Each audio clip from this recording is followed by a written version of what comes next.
Good evening. আমার গনুবাবুকে দেখো কত চকলেট নিয়ে বসে আছে, আর এই গনুবাবুকে কিন্তু আমি বানিয়েছি। যারা ভিডিওটা দেখোনি আগের ভিডিওটা দেখে নিতে পারো। আজকে আর একটা জিনিস বানাবো, আর সেটা কুলোয় বানাবো। বাজার থেকে একটা প্লেন কুলো নিয়ে এসছি। এখন আবার প্লেন কুলো পাওয়াটাও খুব মুশকিলে, সব কুলোতে কিন্তু ছবি আঁকা। যাই হোক, আমি অনেক খুঁজে বার করেছি একটা প্লেন কুলোকে ভালো করে পরিষ্কার করলাম, করে এতে মা দুর্গার একটা ফেস তৈরি করছি। কারণ আমাদের গণেশ পুজোর দিন অম্বিকা আইকনে হবে খুঁটি পুজো। এভাবে আমরা কুলোর মধ্যে ডেকোরেশন করে কিন্তু আমাদের ঘর সাজাতে পারি। দেখো, আমরা অনেক সময় অনেক দামি দামি জিনিস দিয়ে ঘর সাজাই, বাইরে থেকে অনেক কিছু কিনে আনি, কিন্তু আমাদের চারিদিকে এত সুন্দর জিনিস আছে, সেটা একটু আইডিয়া করে কিছু করলেই কিন্তু খুব সুন্দর দেখতে লাগে। যারা আমার প্রথম থেকে ব্লগ দেখো, তোমাদের মনে আছে কিনা আমি জানি না, যখন ওই বাড়ি মানে জগন্নাথ কুঞ্জে আমার আগের ফ্ল্যাটে যখন সরস্বতী পুজো হতো, আমি কিন্তু বাচ্চাগুলোকে নিয়ে নিজে প্যান্ডেল সাজাতাম। সেই থার্মোকলের বাটি, থার্মোকলের প্লেট দিয়ে। এগুলো করলে কি হয় বলো তো, বাচ্চাদেরও বেশ ভালো লাগে, ওরাও খুব এনজয় করে, আর তার সাথে একটা সুন্দর জিনিসও তৈরি হয়। কাল দেখবে সমস্ত বাচ্চাগুলোর হাতে মোবাইল, আর তারা কার্টুন দেখছে। আমরা যদি ওদের হাতে একটু রং তুলি দিই, তারপর একটু পেপার দিই, আমাদের একটু সময় দিতে হবে, আমাদের একটু ওদের সাথে বসতে হবে, ওরাও এটা এনজয় করবে, ওদের কনসেন্ট্রেশন বাড়বে। যত আর্ট অ্যান্ড ক্রাফট করবে, ড্রয়িং করবে, তাহলে কিন্তু কনসেন্ট্রেশন অনেক বাড়ে। এই যে মুখটা আমি তৈরি করছি, এটা 3D করছি, যার জন্য আমি কিন্তু ফেভিকলের শিল্প কাঠটা ইউজ করছি। আগের দিন যেটা দিয়ে আমি গণেশ বানিয়েছিলাম, ওইটাই সেমভাবে আমি ইউজ করছি। ফেভিকল ইউজ করে করেই কিন্তু মায়ের চোখ, নাক, মুখ এগুলো আটকাচ্ছি।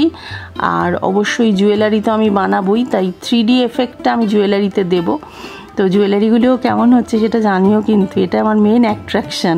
আমার পরিবার.কমেও কিন্তু অনেকে রয়েছে, তারাও ভীষণ সুন্দর হাতের কাজ করে, আমাকে তৈরি করে অনেকবার ছবি পাঠিয়েছে, বেশ কয়েকজন রয়েছে। সত্যি আমি খুব হ্যাপি, তোমরা এভাবে আমাকে সাপোর্ট করো। আমি সবসময় ভিডিও দিতেও পারি না, সবসময় দেওয়াও হয় না, নানান কাজের চাপে।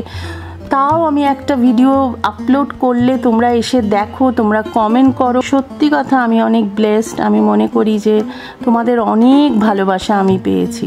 ইভেন কেউ যদি আমাকে একটা খারাপ কথা বললো, তোমরা সবার আগে সেটাকে মানে তার এগেনস্টে গিয়ে কথা বলেছো। Thank you so much. এরকম মানুষ পাওয়াও কিন্তু খুব ভাগ্যের ব্যাপার। থ্যাংক ইউ তোমাদের সবাইকে থ্যাংক ইউ। এই করতে করতে কথা বলতে বলতে অনেকটাই হয়ে গেছে। কিন্তু একটা কথা তোমাদের বলি, নানান ধরনের কাজের মধ্যেও আমি ক্যামেরাটা অন করি, আমি তোমাদের সাথে কথা বলি, একতরফা কথা বলি। তাই বলি বারবার যে তোমরা যখন কমেন্ট করো, কমেন্টটা আমার কাছে দামি, কারণ তার উত্তর দিই। ভীষণ ভালো লাগে গো, সত্যি ভীষণ ভালো লাগে। তোমাদের সাপোর্টটা আমার কাছে অনেক বড় জিনিস। আমি তো সব সময় বলি পরিবার.কম আমাদের ফ্যামিলি, তাই তোমাদেরও বলছি, যদি কোনো কিছু মনে হয় যে আমাদের ভুল হচ্ছে, ঠিক হচ্ছে না, নিশ্চয়ই তোমরা সেটা জানাবে। হ্যাঁ, কিছু ক্রিটিসাইজ করলে তখন খারাপ লাগে, কিন্তু ভালো করে কেউ জানালে নিশ্চয়ই সেটা আমরা গ্রহণ করব, কারণ মানুষ মাত্র ভুল তো হতেই পারে, বলো।